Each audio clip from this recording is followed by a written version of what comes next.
আসসালামু আলাইকুম। আজকে আসলে কোনো ব্লগ ভিডিও নিয়ে আপনাদের সামনে আসি নাই। আজকে আ কি বলবো না, কোনটা সঠিক না আমি আসলে জানি না। শুধু জাস্ট এটাই বলতে চাই গতকালকে রামিসা ইস্যুর পর থেকে প্রতিটা মানুষ আ অ্যাজ ইউজুয়াল যেটা আমরা সবসময়ই চাই যে বিচার হোক, এই জিনিস না হোক। ঠিক আছে? কিন্তু আমাদের চাওয়া, না চাওয়ায় কিছু যায় আসবে না। কারণ এটা এখন একটা ট্রেন্ড হয়ে গেছে আমাদের দেশে যে শিশু হত্যা। হ্যাঁ? শিশু হত্যা, শিশু ধর্ষণ এটা হচ্ছে একটা ট্রেন্ড হয়ে গেছে। রেগুলার এটা হবে। আর আমরা এরকম বড়দের মতো হচ্ছে জাস্টিস চেয়ে যাব, বিচার চেয়ে যাব। কিন্তু যেটা আসলে আমাদের আইনজীবীদের কান পর্যন্ত কখনো পৌঁছায় নাই, পৌঁছাবে না। তো শুধু আসলে আমরা আমাদের সময় নষ্ট করতেছি কিনা আমি জানি না। রামিসার মা-বাবা কান্নাকাটি করে তাদের সময় নষ্ট করছে, চোখের পানি নষ্ট করতেছে। আসলে যার যায় সে বুঝে। এখন আইনজীবী যারা আছে বা আমাদের যে আইন মন্ত্রণালয়ে যারা আছে তাদেরকে নিয়ে আসলে কিছু বলতে চাই না। তারা অনেক বড় মাপের মানুষ। হয়তো এটা অনেক ছোট কেস। এটা একটা সামান্য একটা জাস্ট নরমাল কিছু ইস্যু, নরমাল ইস্যু।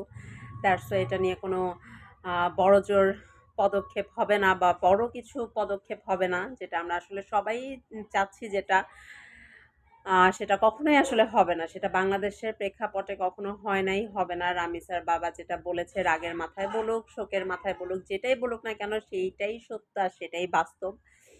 সব কথার এক কথা হচ্ছে আমরা বাংলাদেশী। বাংলাদেশে আমাদের জন্ম।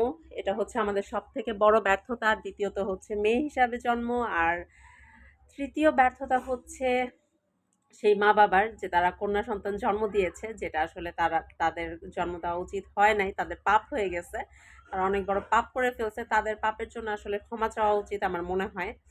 আমার কিছু বলার নাই আসলে। গতকাল রাতে ঘুমাতে পারি নাই।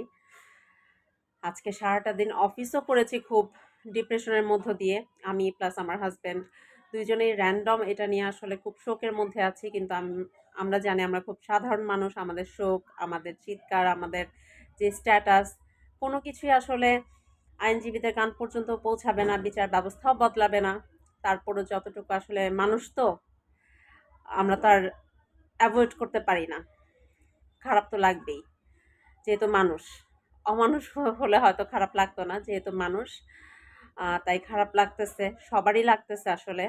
কিন্তু এটা আসলে বাংলাদেশে এখন ট্রেন্ড হয়ে গেছে যে শিশু বাচ্চা ধর্ষণ এটা একটা ট্রেন্ড হয়ে গেছে। সেই ট্রেন্ডের সাথে আমার মনে হয় আমাদের এখন অভ্যস্ত হয়ে যেতে হবে। আর আমি সবাইকে এটাই বলব যে আসলে মেয়ে বাচ্চা যদি হয় পড়াশোনা সবকিছু বন্ধ করে দিয়ে হয় বাসায় কোলে নিয়ে বসে থাকেন। কোথাও যেতে দিয়েন না। অথবা হচ্ছে যদি আপনারা ফাইন্যান্সিয়ালি হচ্ছে স্টেবল থাকেন তাহলে দেশ ত্যাগ করেন। দেশে থাকার প্রয়োজন নাই। এগুলা ছাড়া আসলে বলার কিছু নাই। কারণ হচ্ছে মেয়ে বাচ্চা যদি পাশের ফ্ল্যাটের আ চোখের সামনে থেকে হচ্ছে এরকম হয়ে যায় যে মা-বাবা সবাই আ উপস্থিত। তার মাঝখানে যদি মেয়ে বাচ্চার সাথে এত বড় দুর্ঘটনা হয়ে যায়, মেয়ে বাচ্চা মরে যাচ্ছে, ধর্ষণ হয়ে যাচ্ছে, তাহলে আসলে মেয়ে বাচ্চার জন্ম দেওয়াই হচ্ছে পাপ। যদি হয়, হওয়ার পরপর মেরে ফেলতে হবে হয়তোবা। আর এছাড়া যদি হয়, কোলে নিয়ে বসে থাকতে হবে। এছাড়া আসলে কিছু করার নাই। আমি জাস্ট ফেড আপ সবকিছু মিলিয়েই আসলে খুব ফেড আপ, ক্লান্ত। কি পরিমাণ খারাপ লাগতেছে এটা আসলে বুঝাতে পারবো না। প্রতিটা মানুষের স্ট্যাটাস, জাস্টিস চাওয়া সবকিছু মিলে আসলে সবারটা দেখে খালি এটাই আফসোস হচ্ছে জানি এটার বিচার হবে না। এটা ভেবেই আফসোস হচ্ছে। এছাড়া আর কিছু বলার নাই। আমরা আমাদের মতো শুধু চেয়ে যেতে পারবো। আর এই তামাশা যেটা চলতেছে দেখে যেতে পারবো। কিন্তু শেষ পর্যন্ত এটার কোনো এন্ডিং হবে না। এটাই হচ্ছে বাস্তবতা। এটা আমার মনকে আমি মানানোর চেষ্টা করতেছি কিন্তু মানুষের মন তো মানতেছে না। আর যারা জাস্টিস চাচ্ছেন তারাও নিজের মনকে মানান, শক্ত হন।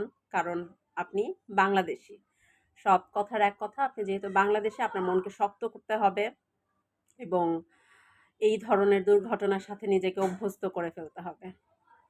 আর কিছু আসলে বলতে চাই না।